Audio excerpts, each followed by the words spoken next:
제가 먼저 받들어 보도록 하겠습니다. 어떤 병자가 있으니 이는 마리아와 그 자매 마르다의 마을 베다니에 사는 나사로라. 이 마리아는 건물을 지키고 머리털로 시대를 걷었어요. 이는 나사로로 그의 오라버니라. 이에 그 너희들이 예수께 사람을 보내어 이르되 주여 보시옵소서 사랑하시는 자가 병들었나이다 하니 예수께서 들으시고 이르시되 이 병은 죽을 병이 아니라 하나님의 영광이라며 하나님의 아들이 이로 말미암아 영광을 받게 하려 하셨다. 예수께서 본래 마르다와 그 동생과 나사로를 사랑하시더니 나사로가 병들었다 함을 들으시고 그 계시던 곳에 이틀을 거하시고 그 후에 제자들에게 이르시되 유대로 다시 가자 하시니 제자들이 말하되 라비여 방금은 유대인들이 주를 쫓아내는데 또 우리로 쫓아가나이까. 예수께서 대답하시되 낮이 12시간이 아니냐 사람이 낮에 다니면 이 세상의 빛을 봄으로 실족하지 아니하고 밤에 다니면 빛이 그 사람 안에 없는 것으로 실족하느니라. 이 말씀을 하신 후에 또 이르시되 우리 친구 나사로가 잠들었도다 그러나 내가 깨우러 가노라. 제자들이 이르되 주여 잠들었으면 깨달으리이다 하더라. 예수는 그의 죽음을 가리켜 말씀하신 것이나 그들은 잠들어 쉬는 것을 가리켜 말씀하신 줄 생각하는지라. 이에 예수께서 자기 이르시되 나사로가 죽었느니라. 내가 거기 있지 아니한 것을 너희를 위하여 기뻐하노니 이는 너희로 믿게 하려 함이라. 그러나 그에게로 가자 하시니 디두마로부터 오는 도마가 다른 제자들에게 말하되 우리도 주와 함께 죽으러 가자 하니라. 아멘. 존귀하신 우리 주님의 성도 여러분, 오늘의 하루의 시작 또한 하나님께 드리는 여러분의 걸음이 주님 앞에서 맞춰지시기를, 오늘 하루의 삶뿐만 아니라 인생의 삶 마지막까지도 우리의 삶의 걸음이 주님 앞에서 맞춰지시기를 간절히 소망합니다. 또한 그 모든 여정 가운데에 하나님의 따뜻하신 자비하심과 손길이 늘 함께 하시기를 간절히 바라고 또한 기도합니다. 월요일부터 시작된 우리의 본문, 월요일과 화요일의 말씀을 제가 살짝 언급하여 드리면, 예수님은 하나님과 하나이시다. 하나의 관계를 맺고 계신다. 그리고 그와 같은 관계를 우리와도 원하신다. 그 말씀을 하셨고, 유대인들은 그것을 신성모독이라고 여겼지만 되려 예수님께서는 이것이 하나님 아버지께로부터 비롯된 일이며 우리의 아버지이시기에 우리도 하나님을 아버지로 따라야 한다라고 말씀하셨음을 나눴습니다. 그리고 마지막으로 한 가지 더 살필 것이 있습니다. 어제 본문 가운데 39절의 말씀인데요. 어제 본문의 39절입니다. 제가 읽어드리겠습니다. 그들이 다시 예수를 잡고자 하였으나 그 손에서 벗어나 나가시니라 라는 말씀이 기록되어 있습니다. 요한복음의 말씀을 살펴보면 이와 같은 구절들이 반복되어 나타나는 것을 볼 수가 있습니다. 사람들이 예수님을 붙잡으려 하고 예수님께서 그 사람들의 손에서 벗어나 지나가시더라 하는 이와 같은 내용의 구절들이 반복되어 나타나는 것을 볼 수가 있는데요. 어떤 연유에서일까요? 왜 성경은 이와 같은 이야기를 성경 가운데 담고 있는 걸까요? 분명히 의도가 있을 건데 말입니다. 이것은 이후에 우리가 모두 알고 있는 것처럼 예수님께서 사람들의 손에 의해 붙들리게 되어서 십자가에까지 오르시게 되는 사건이 있는 것을 암시하는 곡선으로 볼 수가 있는데, 다시 말하면 이와 같이 예수님께서 사람들이 예수님을 붙잡고자 하였으나 예수님께서 그 손에서 쉬이 벗어나시는 모습들을 반복하여 말씀하시면서 이것을 통하여 나중에 사람들의 손에 의해 예수님이 붙잡으신 그것이 사람들의 힘에 의하여 붙잡힌 것이 아니라 예수님께서 그것마저도 작정하셨다라고 하는 것을 알려주기 위하여서 미리부터 우리에게 말씀하여 주고 있는 것이죠.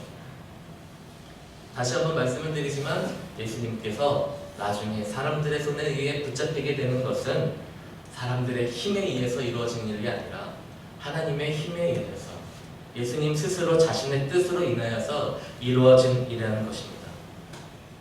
예수님의 사람들의 손에 붙잡혀 예수님께서 모진 수모와 폭력과 심지어 죽음을 겪으신 일조차도 예수님께서 작정하셔야 일어날 수 있는 일이라는 의미입니다. 점차 요한복음에서 우리 예수님의 죽음을 뵐 날이 가까워지고 있습니다. 여러분, 예수님의 주변에는 세 부류의 사람들이 있었습니다. 예수님이 메시아인지 묻는 사람들, 예수님을 귀신 들린 자로 치부하던 사람들, 그리고 한 부류의 사람들은 누구일까요? 예수님의 제자들.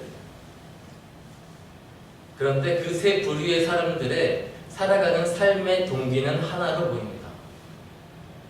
이기는 것이었죠. 이기기 위해 살아갔습니다. 이기는 길을 쫓아 살아갔습니다. 예수님이 메시아인지 묻는 사람들도 예수님이 정말 메시아로 왔다면 지금 자신들을 지배하고 있는 로마의 정부를 물리치고 이제는 다시 하나님의 나라를 되찾아주기를 바라는 마음으로 예수님을 쫓고 찾던 사람들입니다. 예수님을 귀신 들린 자로 치부하던 사람들 역시도 바라는 마음의 소원이 있고 이루고자 하는 뜻이 있는데 그 뜻을 이루어줄 사람이 누구인지를 찾던, 자신의 뜻에 합한 자를 찾기에 바빴던 사람들입니다. 예수님의 제자들은 어떤 사람들인지 너무나 잘 알고 계시지요? 예수님께서 예루살렘에 들어가실 때에 자신들을 예수님의 좌편과 우편에 앉게 해달라고 요청했던 자들입니다.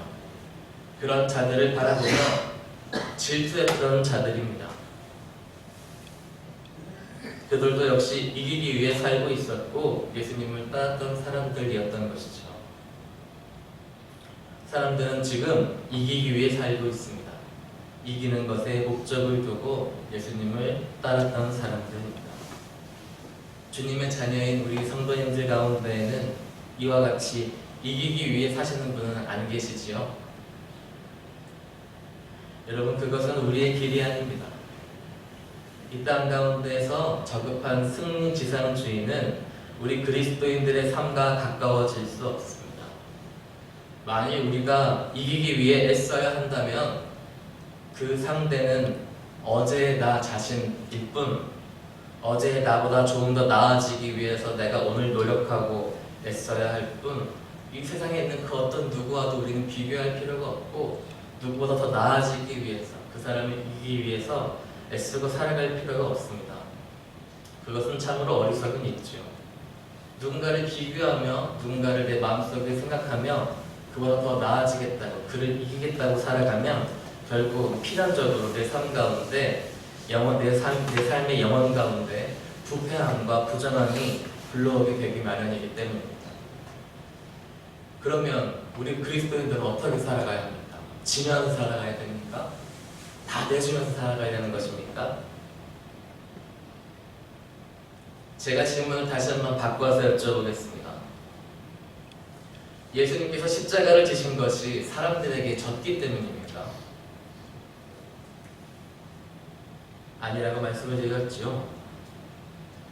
사람들의 목적이 이기는 것이었다면 예수님의 목적은 사랑함이 있습니다. 지는 것이 아니라 살아가는 것에 있었습니다. 사람들은 이기기 위해 살아가고 얻기 위해 살아가고 있었다면 예수님은 태어나는 순간부터 돌아가시는 그 시간까지 사람들을 사랑하기 위하여 살리기 위해 살다 가신 분이십니다. 그것이 하나님의 뜻이고 그것이 하나님의 나라가 이루어지는 일이라는 것을 예수님께서는 사람들에게 끝까지 보여주시며 말씀하시며 몸으로 보여주시며 살다 가신 분이십니다. 그것이 그의 삶의 전부입니다. 왜냐하면 그것이 하나님의 마음이자 뜻이며 다시 이 땅이 하나님의 나라로 돌아갈 수 있는 유일한 길이기 때문이지요. 예수님은 그래서 살아있는 동안 그 사랑을 말씀하셨고 그 사랑을 보여주셨고 그 사랑을 이루어 가신 분이십니다. 예수님께서 이 땅 가운데 머무실 때에 사랑했던 사람들 가운데 마르다와 마리아와 나사로라 하는 자가 있었습니다.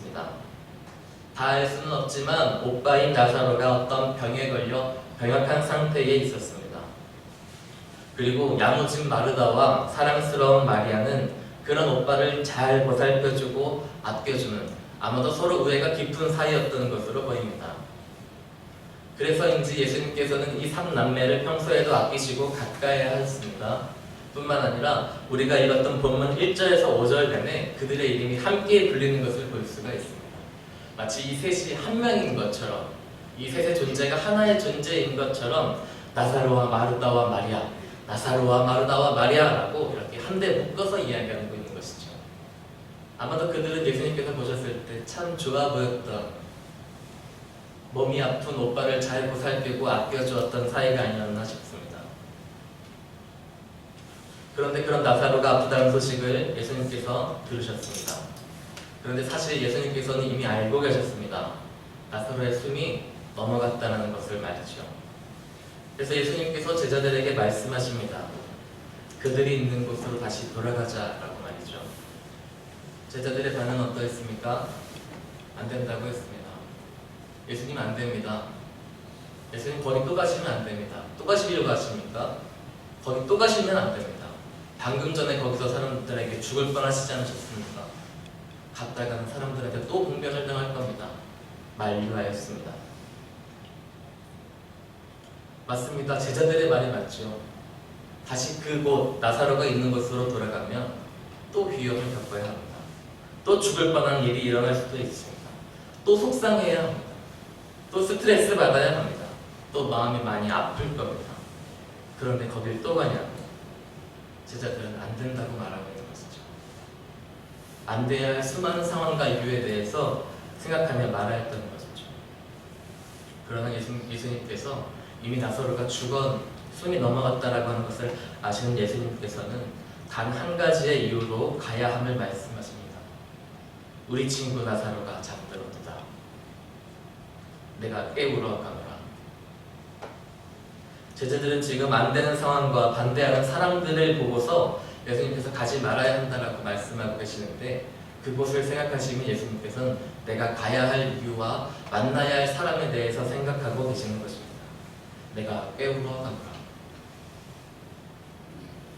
존귀한 성도 여러분, 우리 주위를 돌아보면 그리스도인들과 하나님을 만난 이야기들을 우리 가까이에서 자주 듣게 되죠. 우리 주위에 있는 성도님들께서 하나님을 만나게 되고 하나님을 사랑하게 됐던 이야기들을 만나게 되는데, 그 이야기를 듣노라면 예수님께서 이렇게 행하신 예수님의 말씀과 행동이 옳고 맞다는 것을 생각하게 됩니다. 왜냐하면 상황으로 보면 절대로 그 사람은 예수님 만날 수 있는 상황이 아니었습니다. 집안 모두에서 그 사람이 예수를 믿고 교회에 나가는 것을 싫어하고 반대하고, 성경책을 빼앗아서 아동에 집어넣어 다 태우기도 하고, 못 나가도록 문을 걸어 잠그기도 하고, 폭력을 당하기도 하고, 폭언을 당하기도 하고,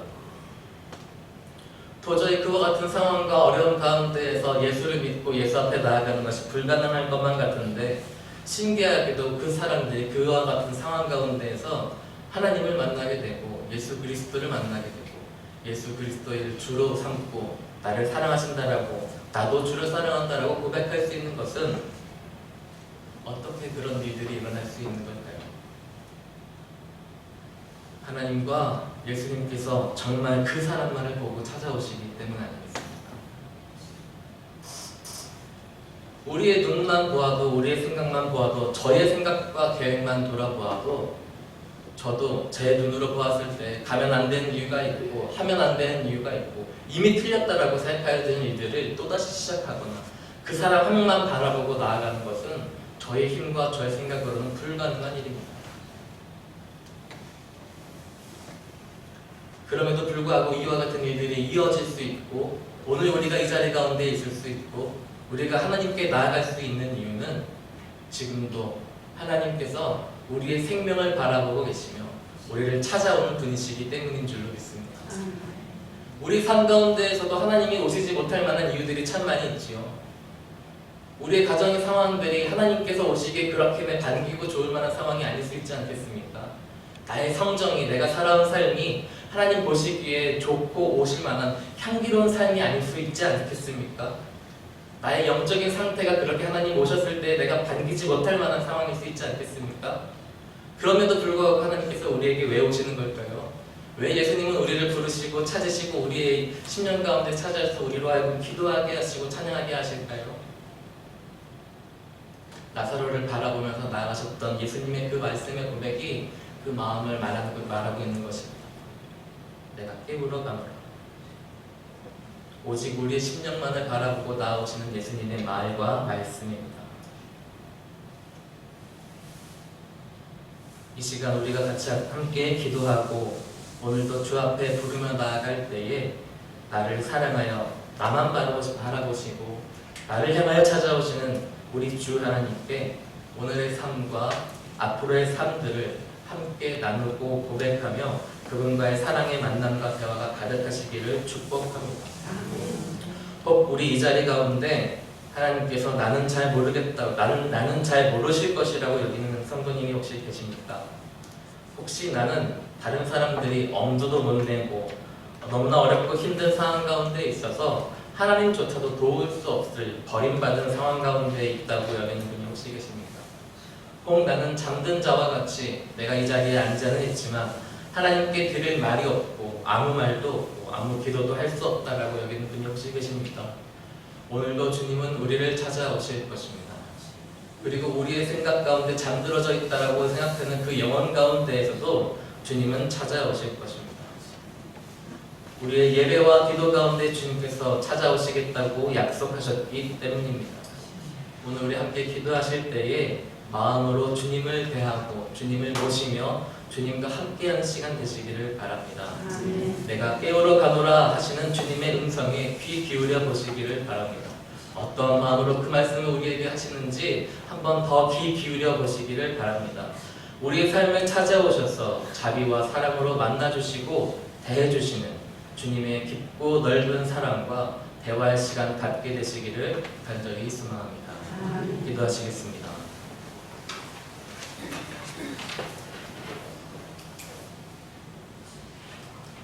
존귀하신 아버지 하나님, 오늘도 이 우리의 심령 가운데 주님 찾아와 주시어 주님 말씀하여 주시옵소서.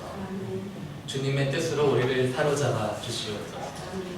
하나님, 우리는 약하고 병든 자들인지라 주님 이 세상을 살아갈 때에 세상의 악함과 병듦과 힘듦과 고통이 먼저 보이는 사람들입니다. 하나님, 우리를 불쌍히 여겨 주시옵시고 주의 사랑으로 우리를 돌보아 주시옵소서. 우리로 하여금 우리의 눈과 우리의 입술과 우리의 심령이 주님께로 온전히 사로잡힐 수 있도록 주여 오늘도 우리의 심령 가운데 찾아와 주시옵소서. 주의 사랑으로 우리와 만나 주시고 주의 자비로 우리를 대해 주시사 우리의 마음과 우리의 영혼이 주 앞에 눈뜨게 하여 주시며 주께서 이 땅 가운데 이루신 길과 모습들을 바라보며 살아갈 수 있는 지혜와 용기를 더하여 주시옵소서. 존귀하신 아버지 하나님, 우리의 마음 가운데 품고 있는 우리의 이웃과 가족이 있습니다. 사랑하는 우리 가족들, 사랑하는 우리의 이웃과 친구들, 우리의 눈과 생각으로는 하나님의 뜻이, 예수님의 마음이, 복음이 전해지지 않을 것만 같은 상황 가운데 있으나 존귀하신 아버지 하나님께서 오늘도 찾으시는 그 음성을 우리가 먼저 들음으로 말미암아 나아갈 수 있는 힘과 지혜로 삼게 하시고 그들을 놓고 우리 또한 하나님의 사랑이 끊어지지 아니하듯 우리 또한 주 앞에서 소망을 잃지 아니하고 날마다 구하고 나아가는 귀한 은혜를 더하여 주시옵소서. 오늘도 함께 머리 숙여 기도하는 모든 성도의 삶과 기도 가운데 주님 동행하여 주시옵시고 아버지 그 기도를 통하여 하나님 오늘도 주의 사랑과 은혜를 나타내 주시옵소서. 간구하며 이 모든 것 우리를 참으로 사랑하시는 구주 예수 그리스도의 이름으로 기도드립니다. 주 기도문 드리겠습니다. 하늘에 계신 우리 아버지, 아버지의 이름을 거룩하게 하시며 아버지의 나라가 오게 하시며 아버지의 뜻이 하늘에서와 같이 땅에서도 이루어지게 하소서. 오늘 우리에게 일용할 양식을 주시고 우리가 우리에게 잘못한 사람을 용서하여 준 것 같이 우리 죄를 용서하여 주시고 우리를 시험에 빠지지 않게 하시고 악에서 구하소서.